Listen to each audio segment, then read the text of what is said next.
안녕하십니까, 레필입니다. 7월 16일 두산 에너빌리티 보도록 하겠습니다. 먼저 증시 보겠습니다. 코스피 0.37% 상승했고요. 코스닥은 0.48% 하락했습니다. 금요일 증시는 이제 좀 하락을 하다가 중간에 또 반등을 하면서 마무리 좀 했고요. 뭐 크게 의미 있는 뭐 반등을 하거나 뭐 하락을 하거나 뭐 그렇게 진행은 되지 않았습니다. 그래서 뭐 우리가 예상하는 범위 내로 진행이 된 것 같고요. 기관 투자자가 이제 매도를 계속 이어가고 있습니다. 그래서 그 영향으로 좀 이제 증시가 좀 눌러지는 모습인데요.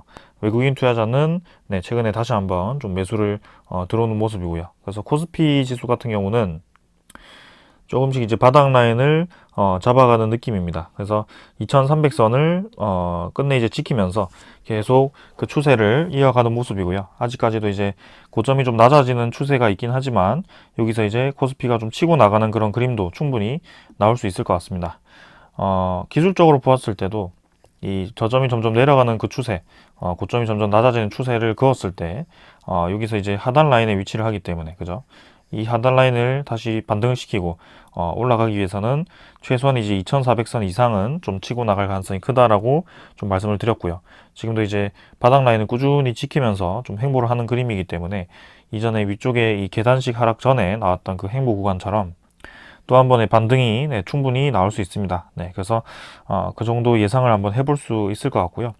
지금 이제 이 투자자 수급을 보았을 때 외국인 투자자가 매수를 하기 시작했다라는 것은 의미가 좀 있다라고 저는 보고 있습니다. 지금 이제 여러분들이 보시는 이제 외환 시장이라든지 그런 것들은 계속 이제 증시에 좋지 않은 방향으로 진행이 되고 있습니다만 그리고 이제 코로나도 다시 한번 재유행을 하기 시작했고요. 그래서 분명히 이제 외국인 투자자 입장에서는 좀 증시에서 빠져나가는 게 맞다라고 보여지는데 오히려 이제 7월 달 들어서는 매수하는 날이 좀 많아졌다라는 것이죠. 그래서 그런 것들에 좀 주목을 할 필요가 있고 이전에 이제 6월 달 내내 계속 이제 증시에서 빠져나가는 그런 모습이 좀 보였었습니다. 근데 그 매도 물량을 이제 어느덧 매수로 좀 전환을 하고 있는 모습이고요. 이 매수 추세가 계속 이어가는지 그 정도 한번 체크를 해보면 좋을 것 같습니다. 그래서 이렇게 외국인 투자자가 서서히 들어오기 시작했다라는 것은 이제 이미 지금 진행되고 있는 이런 악재들에 대해서 선제적으로 대응을 시작을 했었고 그리고 그 지금 상황이 개선될 여지가 보이기 때문에 아무래도 다시 증시로 돌아오는 것이 아닐까, 그죠? 특히 이제 좋았던 이제 우량주 종목 위주로 좀 보았을 때 그런 우량주 종목들이 힘없이 좀 많이 떨어진 종목들이 많기 때문에 그런 것들을 보았을 때 저가 매수를 할 수 있는 충분한 기회가 되었을 거라고 보고요. 지금 이제 그런 저가 매수가 시작되지 않았나라는 생각을 좀 해봅니다. 그래서 금리도 이제 계속 올라가고 이미 금리는 이제 기정사실화 됐고요.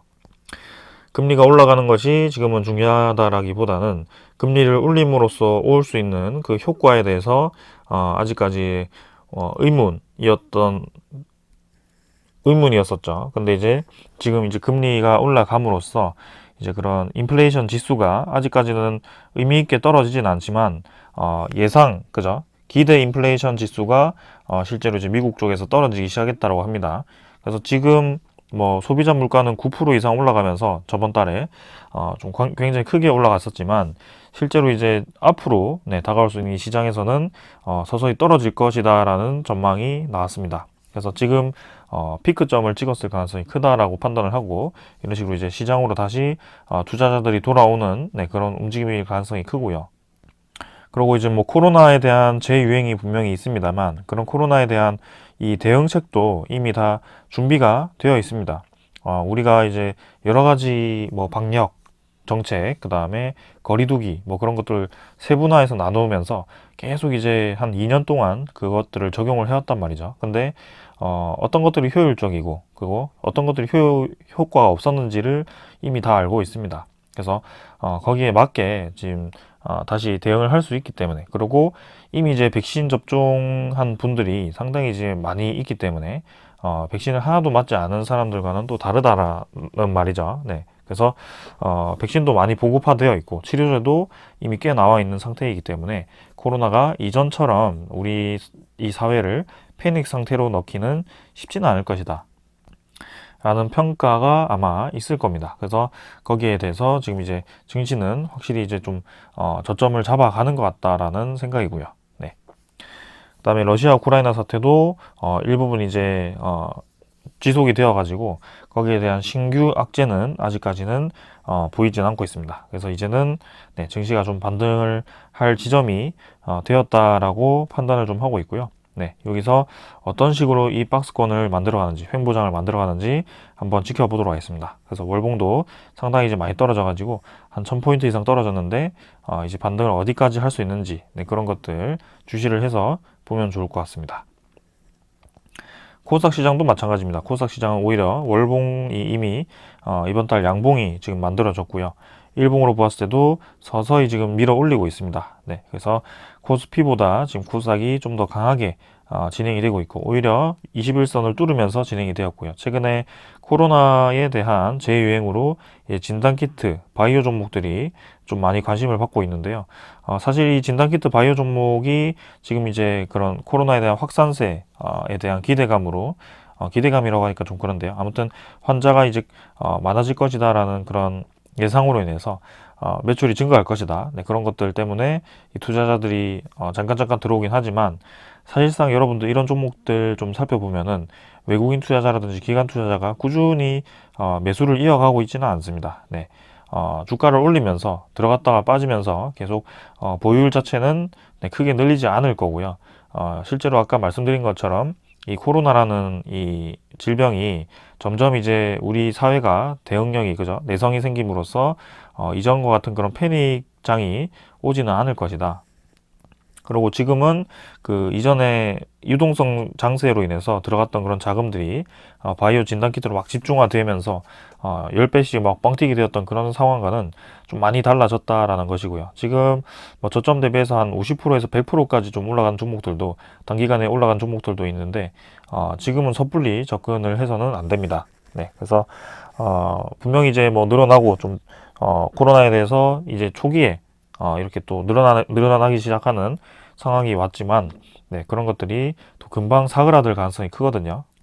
그래서 항상 이 주식이라는 것은 현재 상황에 집중하기보다는 앞으로 그 상황이 개선될 것인지에 대해서 혹은 더 악화가 될 것인지에 대해서 좀 이제 진단을 하기 때문에 그런 이 상황에 따라서 계속 주가가 급격하게 변하는 그런 종목들은 상당히 이제 투자하기가 어렵습니다. 그래서 단기적으로 좀 대응하시기를 바라겠습니다. 그런 종목들을 들고 계신다면, 네. 아무튼 지금은 양증시 모두 네, 이 나오는 글로벌 악재에 대해서 어느 정도 내성이 생겼고 거기에 대해서 바닥을 잡아가는 단계이다라는 것을 강조를 좀 드리겠습니다. 그리고 환율 시장 보시면 지금 1325원까지 좀 올라갔었고요. 금요일에는. 네, 그래서 이렇게 일봉으로는 완전히 치고 나갔습니다. 상당히 이제 부담스러운 가격까지 좀 치고 나갔는데요.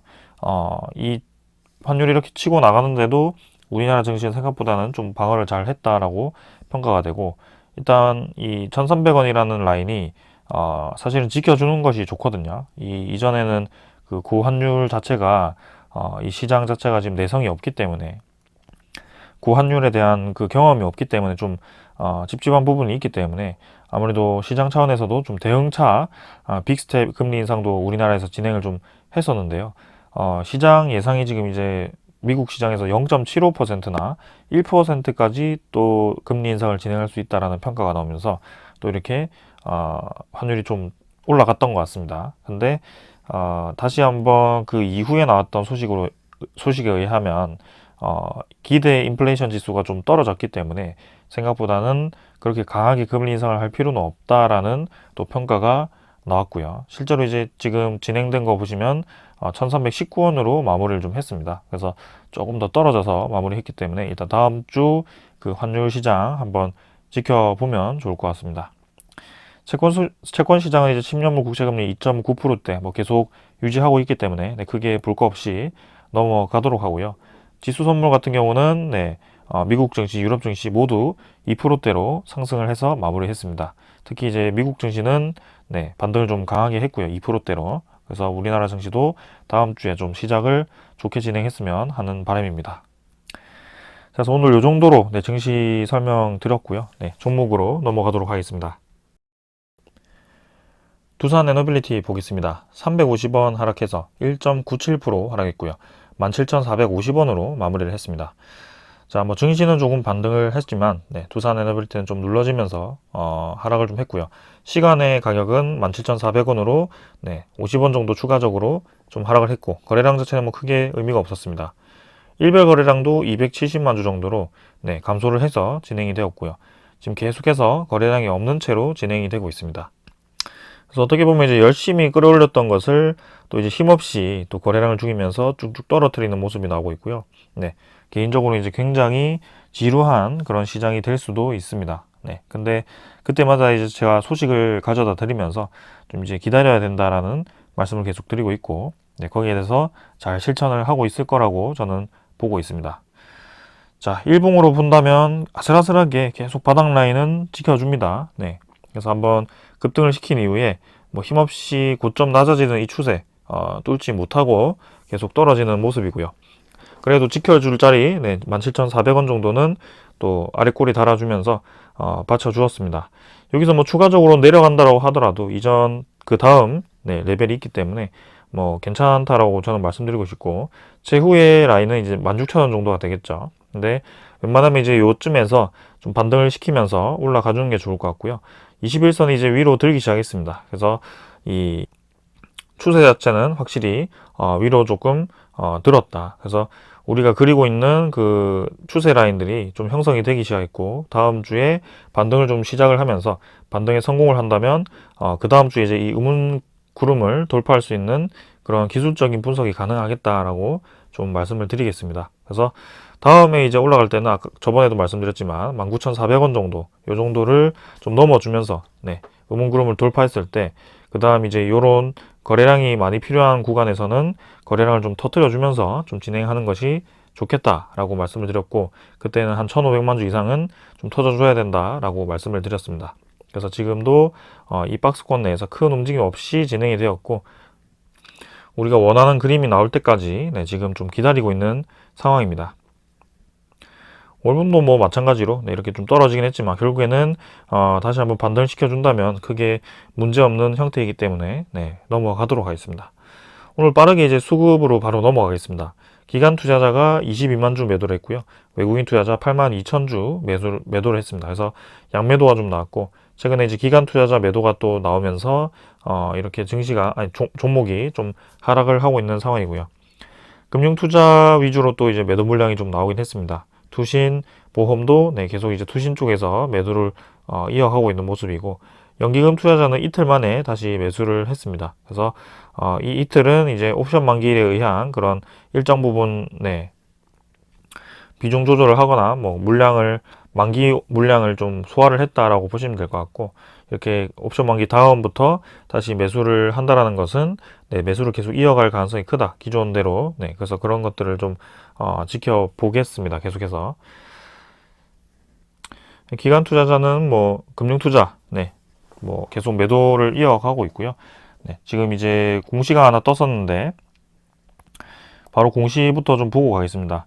두산 에너빌리티 추가 상장 이 공시가 떴죠. 그래서 여러분들께 뭐 계속 말씀드렸던 대로 500만 주 정도가 이제 상장이 신규로 될 것이다라고 말씀드렸고, 15일에 정확하게 공시가 나왔습니다. 그래서 6시 장 딱 끝나고 이제 바로 공시가 되었고요.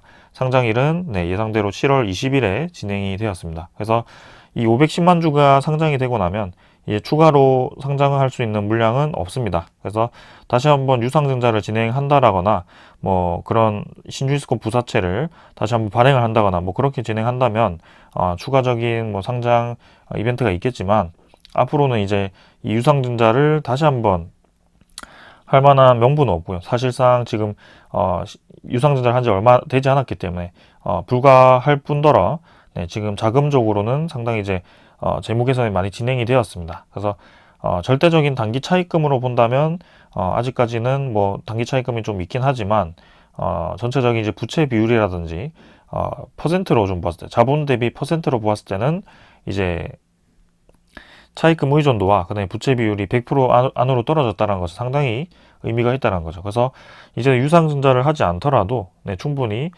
자금 확보가 어느 정도 되어 있고요. 유보율 자체도 100% 이상으로 지금 자리를 잡았기 때문에 유상증자에 대한 추가 소식은 저는 들려오지는 않을 것 같습니다. 네, 그래서 차분하게 이제 이 500만 주 정도 상장되고 나면 더 이상 물량이 없기 때문에 괜찮을 것 같고, 이 500만 주는 이번에 갑자기 발행된 것이 아니고 원래 두산 에너빌리티 EWR이라고 신주인수권 부사채가 작년에 발행이 되었습니다. 그래서 그 만기 기간에 맞춰서 네, 한꺼번에 이제 이렇게 상환이 되면서 진행이 된 거고요. 그 가격 자체도 9,100원으로 원래 정해져 있던 가격이었습니다. 그래서 혹시 모르시는 분들을 위해서 다시 한번 설명을 드렸고요. 7월 20일에 이게 뭐 500만 주가 나온다라고 해서 이 500만 주가 모두 시장으로 쏟아진다라고 보기에는 무리가 있습니다. 그래서 이전에도 말씀을 많이 드렸지만 이 공매도를 두산 에너빌리티에 대한 공매도를 이용해서 공매도 잔고를 늘리고 거기에 대해서 신주인수권 행사를 할 때 네, 이렇게 교환을 하는 경우를 상당히 많이 봤고요. 네, 이렇게 신주 상장이 될 때마다 공매도 잔고가 떨어지는 경향이 있더라. 그래서 7월 20일에 이 공매도 잔고가 어떻게 바뀌는지 500만 주 정도가 상환이 되는지 좀 지켜보시면 될 것 같습니다. 이전에도 뭐 수량이 딱 맞진 않더라도 꽤나 이제 많이 상환되는 것을 우리가 같이 보았었기 때문에 거기에 대해서 이번에도 그런 식으로 좀 진행될 가능성이 큽니다. 네, 그래서 신주인수권 이번에 마지막 510만 주 정도 상환이 되지만 크게 주가에 부담될 만한 수량도 아니고 이미 공매도로 다 이제 상환이 될 가능성이 크다라고 말씀을 드리겠습니다. 자, 그러면 이제 공매도 잔고를 지금 보시면 1650만 주 정도입니다. 그래서 최근에 이제 살짝 또 증가를 하기 시작했는데 뭐 1600만 주에서 계속 네, 유지를 하고 있긴 합니다. 네, 7월 4일부터 해서는 계속 1600만 주로 왔다 갔다 하고 있고 1900만 주 가까이 증가를 했다가 지금 뭐 한 200만 주, 300만 주 정도 상환이 되어서 이렇게 감소를 해 있는 상태이고 추가적인 신규 공매도 잔고가 크게 많지 않습니다. 그래서 공매도 거래량이 굉장히 많이 줄어 있고 공매도 잔고도 움직임이 크게 없다. 네, 많이 둔화되어 있다라고 보시면 될 것 같고요. 그래서 잔고가 이제 1600만 주 정도에서 500만 주 정도 낮아지면 1000만 주, 1100만 주 정도가 되겠죠. 네, 그래서 20일 정도, 7월 20일 정도에 이 공매도 잔고에 대한 변화를 보시면 될 것 같습니다. 앞으로 이제 추가적인 그런 신주 상장 이벤트가 없기 때문에 이런 공매도 잔고는 더 이상 크게 늘어날 이유는 없을 거라고 저는 보고 있고요. 그때 맞게 이제 뭐 상환이 될 거라고 보고 있습니다. 그래서 천천히 원래 우리가 보던 대로 네, 천천히 지켜보면 될 것 같고요. 그 다음에 대차 잔고도 한번 확인해 보겠습니다. 대차 잔고도 뭐 조금 상환이 되었고요. 뭐 조금 늘었다가 줄었다가 뭐 계속 반복을 하고 있습니다. 근데 이제 1대차 거래도 크게 많지 않다는 점. 단 이제 7월 13일에 이렇게 좀 대차 거래가 꽤나 활발하게 진행이 되었고요. 7월 15일 이틀 전에 이렇게 활발하게 진행이 되었는데 뭐 EWR 이제 마감 상장 이제 공시 물량 네 그때에 맞춰서 뭐 이렇게 된 것인지 일단 그건 7월 20일에 어떤 움직임을 보이는지 좀 지켜보면 될 것 같습니다. 그래서 상환 물량이 추가로 더 많아가지고 오늘은 20만 주 정도 되어서 3,330만 주 정도로 마무리가 되었고요. 대차 잔고도 공매도 잔고와 마찬가지로 크게 지금 변화가 없는 상황입니다. 네, 그래서 천천히 한번 지켜보시면 될 것 같고 외국인 추적 물량은 네, 7만 6천 주에서 이제 4만 9천 주로 이제 플러스가 되었고요. 오늘도 이제 매수로 잡혔네요. 그래서 10.1% 정도로 네, 외국인 보유율은 유지를 하고 있습니다. 네, 지금 뭐 크게 증가하지도 않고 크게 감소하지도 않고 있지만 10%대는 꾸준히 유지를 하면서 진행이 되고 있다라는 점이고요. 지분의 평균적인 추세를 지금 제가 그리고 싶지만 그게 지금 그래프로 그리진 않았지만 결국에는 우리가 그 8%대에서 지금 10%대까지 꾸준히 지금 올라오는 상태입니다. 근데 주가는 왔다 갔다 하면서 뭐 그냥 횡보를 하면서 좀 낮아져 있는 구간이긴 하죠. 그래서 결국에는 외국인 투자자와 같은 이런 투자자들이 지분을 이 횡보 구간에서 늘려갔다라는 것이 저는 핵심이라고 생각을 하고 있고요. 우리가 뭐 주가가 횡보를 해서 좀 이제 지겨운 흐름이 만들어지고 있지만 살 사람은 계속 사고 있다라고 좀 이해를 하시면 될 것 같습니다. 그래서 분명히 시장 상황이 개선이 되고 네, 그런 두산 에너빌리티만의 강점이 부각이 되는 날에는 당연히 올라갈 수밖에 없다라고 말씀을 드렸고요.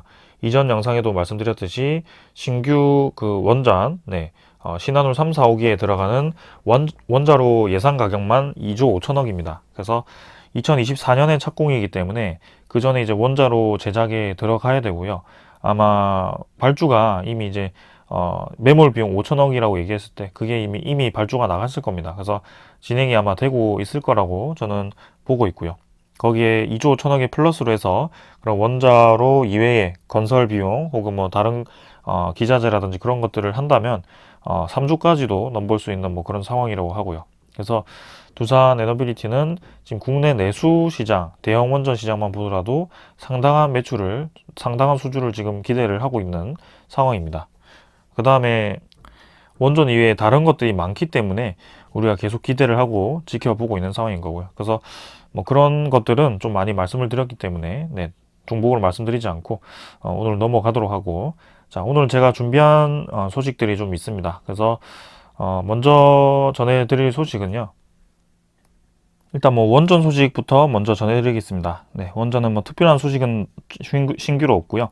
일단 일본이 지금 이제 원전 4기를 가동을 늘려가지고 총 9기까지 가동을 하겠다라는 얘기입니다. 그래서 일본 같은 경우는 이제 원래 원자력 에너지를 상당히 많이 사용을 했었는데요.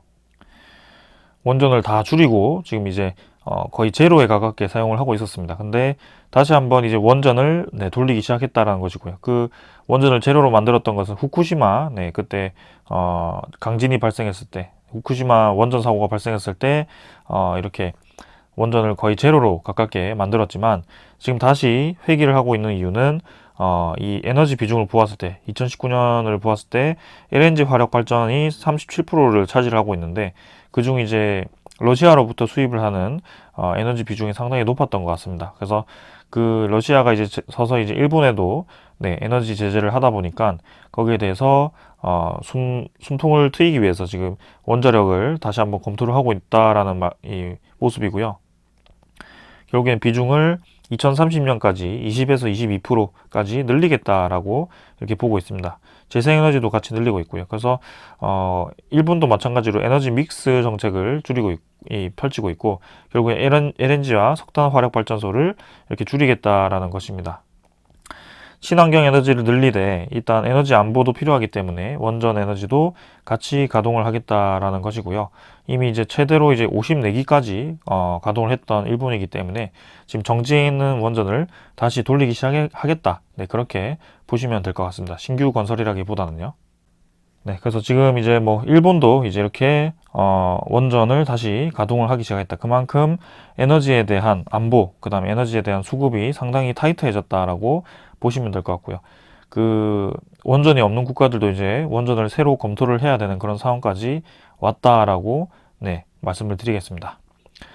자, 그래서 원전은 계속 중요하게 지금 인식이 되고 있다라고 결론을 내리고, 그 다음에 이제 두 번째 소식은 여러분들 이제 저번에 두산 에너빌리티가 두산 프라퍼티죠. 프라퍼티라는 기업을 이제 두산과 그 다음에 한컴 이런 데서 이제 지분을 매입을 한 것을 제가 봤죠. 같이 보셨죠. 그래서 그 이전에 공시를 다시 한번 체크를 해보겠습니다. 여기 제가 가져왔는데, 자, 두산 밥캐코리아 한컴으로부터 이제 두산 에너빌리티가 두산 프라퍼티라는 주식회사를 취득한다. 그죠? 주식을 총 154만 주를 취득을 하겠다. 그래서 취득 후 지분율이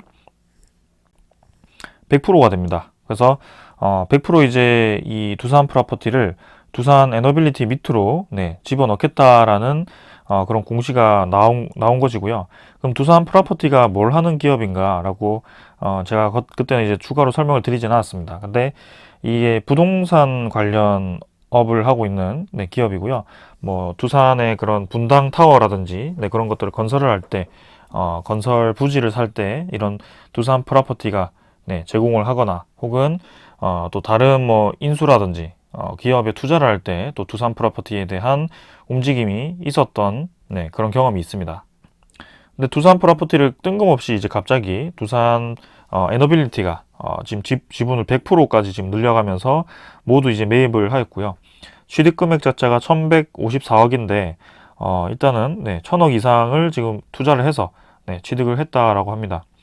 내용을 보시면은 뭐 취득 목적은 독점 규제 및 공정거래에 관한 법률상 지주회사 행위 제한 해소, 그 다음에 안정적 지분 구조 확보를 위한 경영 효율성 제고, 뭐 이렇게 되어 있습니다. 그래서 그 내용을 제가 이해를 잘 하지 못하다가 이전에 이제 두산 에너빌리티로부터 두산건설을 매각을 할 때 어떤 구조로 매각이 되었는지 좀 찾아보았습니다. 근데 여기 보시면은 두산건설 경영권 이전 구조가 이렇게 표로 나와 있는데요. 큐캐피탈에 매각이 되었다는 것은 여러분들도 잘 아실 겁니다. 근데 큐캐피탈 컨소시엄이 위브홀딩스 유한회사라는 이 회사의 지분을 이제 53.5%를 1,380억 원에 취득을 했고요. 그런데 그 나머지 이 지분은 이제 DBC, 옛날에 DBC였고 지금 이제 두산 프로퍼티입니다. 이 작년 말만 하더라도 DBC라는 기업이었는데요. 두산 프로퍼티로 변경이 되었고요. 지금 46.5%를 위브 홀딩스 유한회사 지분을 들고 있습니다. 네. 그리고 이제 그 밑에 이제 총 2,580억 원이 이제 더 제니스 유한회사를 총 이제 투자를 하게 되었는데, 그중 더 제니스 홀딩스 유한회사가 2,500억 원을 두산건설로 54%를 투자를 하고 있습니다. 그리고 두산건설 그 중에 2,500억 중에 두산건설 주식을 이제 두산중공업이 가지고 있던 8,757만 주를 현물 출자를 해서 1,200억 상당을 이렇게 넘겨준 것이죠. 그래서 결국에는 두산중공업이 46%에 대한 지분은 들고 있는, 그죠? 두산에너빌리티죠, 지금. 두산에너빌리티가 두산건설의 46%를 들고 있는데, 이 54%에서도 이 1,200억 원 상당의 금액, 거의 절반 정도는 또 사실 출자를 해준 겁니다. 더 제니스 홀딩스에다가. 상당히 이제 이 지분을 보았을 때 상당히 두산 에너빌리티에 대한 비중이 이미 높은 그런 매각이었고요. 그때 매각을 할 때 평가가 두산건설을 다시 두산 이 중공업으로 다시 땡겨오는 게 아닌가, 그런 것들 염두해 두고 경영권만 어느 정도 넘겨주는 식으로 이렇게 진행이 된 게 아닌가, 그런 평가가 많았습니다. 근데 지금 두산 프로퍼티가 이제 두산 에너빌리티 밑으로 들어갔죠. 100%로 아까 100%라고 제가 말씀드렸죠. 그래서 지금 두산 에너빌리티입니다. 두산 에너빌리티가 이 두 개라고 보시면 될 것 같고요. 이 위브 홀딩스 유한회사의 또 46.5%에 대한 지분을 두산 에너빌리티가 이제 가지게 되었다라고 보셔도 될 것 같습니다. 그래서 두산건설에 대한 이 지배 구조가 사실상 금액적으로만 본다면 1,200억 원에다가 두산건설 주식 이 정도 1,200억 원에다가 총 2,400억에다가 그 다음에 총 46%에 대한 그 지분을 두산 에너빌리티가 다 가지고 있는 겁니다. 근데 큐캐피탈 컨소시엄은 1,380억 원만으로 지금 두산건설을 지금 지배를 하는 식으로 좀 되었단 말이죠. 사실상 실제 지분은 두산 에너빌리티가 훨씬 많지만 이게 지배하는 것처럼 뭔가 바깥으로는 이렇게 표현이 되었단 말입니다. 그래서 실지배 구조는 두산 에너빌리티가 들고 있다라고 보시면 이해가 편하실 것 같습니다. 그래서 결국에는 이 두산건설을 언제 다시 끌어오는 것인가, 그죠? 그래서 분명히 이제 두산그룹에서 두산건설을 버리기가 아까웠기 때문에, 그죠?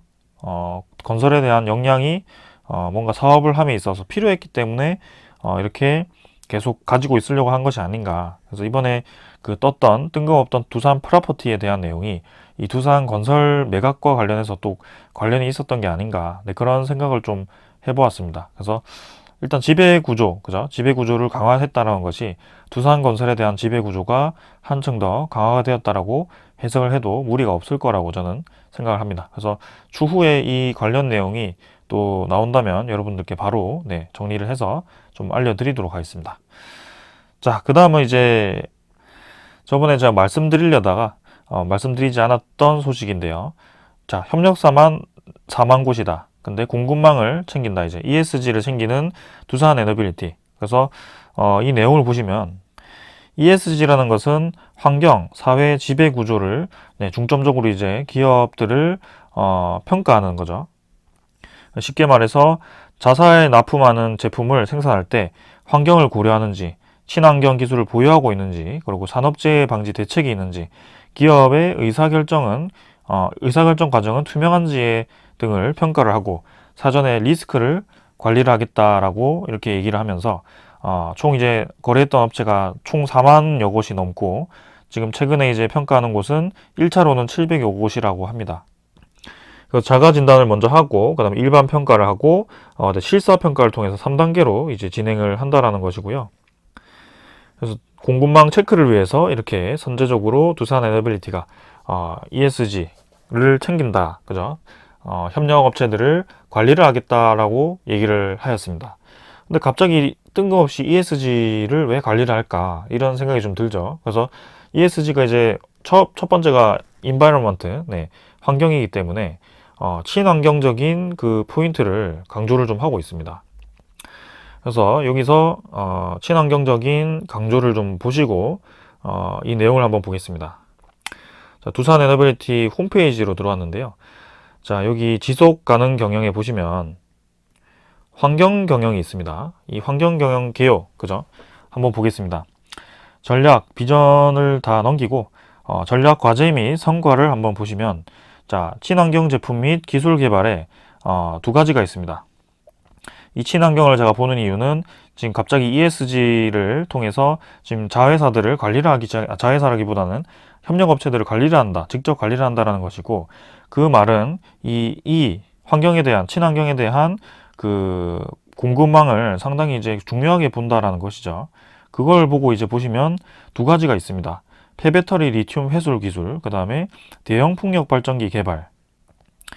느낌이 오시나요? 이 두 개를 보시면. 그래서 뭐 자원 순환 사회 구축 기여 해가지고 또 이렇게 두 가지가 나오고요. 그래서 풍력 발전을 먼저 주로 보겠습니다. 폐배터리 같은 경우는 아직 기술이 뭔가 가시화되진 않았지만 분명히 뭐 효과가 있을 거고요. 일단 대형 풍력 발전기 개발을 보고 제강 공정 재활용 원료, 뭐 회수철 아니면 가공 칩 등 뭐 사용률 36% 달성. 그다음에 유해 화학 물질 취급량 목표 대비 32.5%, 대기 오염 물질 할당량 대비 51.6% 수준 관리. 그러니까 뭔가 부품을 생산하거나 가공을 함에 있어서 이렇게 대기 오염 물질을 적게 생산을 해야 되고, 친환경 제품 구매를 217억 원을 이렇게 뭐 구매를 해야 되고, 이런 식으로 좀 전략적으로 친환경 에너지에 대한 그 목표가 있습니다. 그래서 이런 것들을 관리하는데 그 테마 중 하나가 대형 풍력 발전기다. 요거를 염두로 해두시길 바랍니다. 그러면 갑자기 왜 대형 풍력 발전기 뭐 그걸 하는 건 알겠는데 이렇게 공급망을 직접 관리를 하면서 협력사들을 갑자기 타이트하게 좀 관리를 하기 시작하는지, 우리가 사실은 6월달 즈음에서 좀 기다리고 있었던 소식이 있었습니다. 1조 원 규모 남동발전 완도금일 해상풍력 터빈 입찰 주인공은 누구 해가지고 이게 올해 4월달에 첫 소식이 나왔었는데요. 20일 마감 입찰이었고 4월 20일에 마감 입찰이었고 두산 에너빌리티, GE 그리고 베스타스 3사가 이제 참여를 했었습니다. 자, 그래서 이 3파전으로 두산 그리고 GE, 베스타스 3사가 이제 터빈 입찰을 최종적으로 진행을 했고요. 두산 에너빌리티는 8메가와트 모델, 그 다음에 GE는 13메가와트급 모델, 베스타스는 15메가와트급 터빈을 이렇게 주력으로 입찰을 참가했습니다. 그래서 모델만 본다면 상당히 이제 두산 에너빌리티가 약세했다는 것이 사실이었지만, 여기서 이 남동 발전 얘기에 따르면 지금 이 남동 발전의 완도 금일 해상 풍력의 그 목표는 국산화입니다. 그래서 국산 부품 사용 비중이 50% 이상일 경우 비중에 따라서 가점을 제공키로 했었고요. 그래서 국산 터빈이 상당히 이제 좀 힘을 받을 수 있는 그런 상황이었습니다. 그래서 첫 번째 사업 중 하나가 이제 3조 원 사업비를 들여서 추진되는 600메가와트급 규모의 완도금일 해상 풍력이었고, 그 입찰이 이제 진행되어서 원래는 6월 달에 최종 발표가 될 것으로 얘기가 나왔었거든요. 그래서 5월 달 이 기사에서도 다음 달에 6월 달이죠. 그래서 6월 달에 발표가 될 것이다 라고 좀 얘기를 했었고, 첫 번째는 이제 600메가와트 규모였고, 그 다음 이제 2023년부터는 차례대로 정남, 신안, 그 다음에 신안우이 이렇게 해가지고 계속해서 네, 해상풍력 발전에 대한 네, 시장이 커진다. 그래서 총 2034년까지 해상풍력 4.5기가와트 신규 설치를 하겠다라고 계획이 세워져 있습니다. 자, 근데 아직 그 소식이 수주에 대한 소식, 뭐 어떤 업체가 했다라는 소식이 들려오지 않았고요. 그 다음에 그 와중에 이제 두산 에너빌리티와 지멘스 가메사가 6월 달에 해상풍력 사업을 갑자기 이제 맞손을 잡았습니다. MOU 체결을 했다는 거죠. 그래서 글로벌 해상풍력 1위 기업인 지멘스 가메사와 이제 사업 협력을 진행을 했고요. 그 사업 협력에 대한 목표가 양사는 초대형 해상풍력 시스템, 부품, 생산 설치와 O&M 등 이제 다양한 분야에서 기술 협력을 진행을 하기로 했다. SGRE와 두산은 국내 해상풍력 생태계 활성화를 위한 국내 생산, 그 다음에 부품업체 발굴과 육성도 함께 추진할 예정이다라고 얘기가 나왔습니다. 자, 그래서 공교롭게도 6월 달에 터빈 입찰이 발표가 되는 시점에 그 소식은 들려오지 않았고 이렇게 MOU 체결 소식만 나오면서 끝났습니다. 그래서 7월 달 지금 중순 이상으로 지금 왔는데요.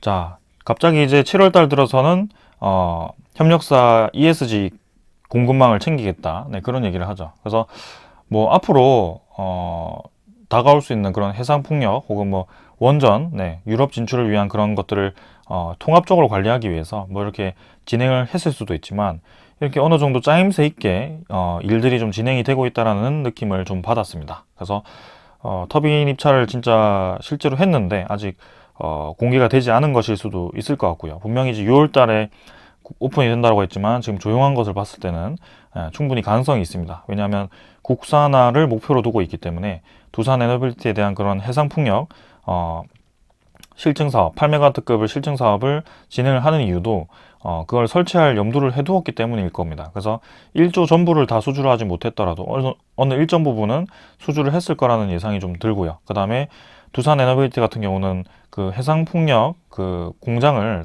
또 2공장까지 늘리면서 앞으로 그 해상풍력에 대한 비중을 신규 수주에 꽤 높이 잡고 있습니다. 실제로 증권사에서도 그렇고요. 그래서 매년 1조 5천억 수준의 그런 신규 수주를 잡고 있기 때문에 2023년 이렇게 잡는다는 것은 아까 말씀드린 2034년까지의 총 4.5기가와트의 해상풍력 공사의 상당 부분 비중을 두산 에너빌리티가 가져가겠다라는 그런 뜻입니다. 그래서 그게 이제 기업 입장에서 그렇게 신규 물량이 어느 정도 이 가시화가 되지 않고서는 무리하게 그렇게 공장을 늘리면서까지 투자를 할 수가 없습니다. 근데 그런 이 국산화에 대한 목표라든지 혹은 앞으로에 대한 그런 수주에 대한 예비 수주에 대한 그런 길을 보았기 때문에 두산이 이렇게 강하게 움직이고 있다라고 저는 보고 있고요. 그런 전제를 한다면 이 모든 내용은 지금 어느 정도 지금 물량을 받았다라고 이해를 할 수도 있을 것 같습니다. 아무튼 네, 그렇게 좀 생각을 하고 우리가 뭐 이런 것들을 추측하는 것은 뭐 크게 문제가 없고요. 그 다음에 주가는 뭐 지금 지지부진하지만 우리가 중요한 건 사실 뭐 주가긴 하죠. 근데 결국에는 네, 원하는 주가는 오게 되어 있다. 그래서 이런 상황들이 계속 좋은 방향으로 그리고 우리가 예상하던 방향대로 진행이 되고 있기 때문에 이 주가는 부가적인 흐름이다라는 것을 다시 한번 좀 강조를 드리면서 오늘 여기까지 하고 마무리하겠습니다. 네, 그래서 주말 잘 보내시고 네, 다음 주 시장에서 뵙도록 하겠습니다. 감사합니다.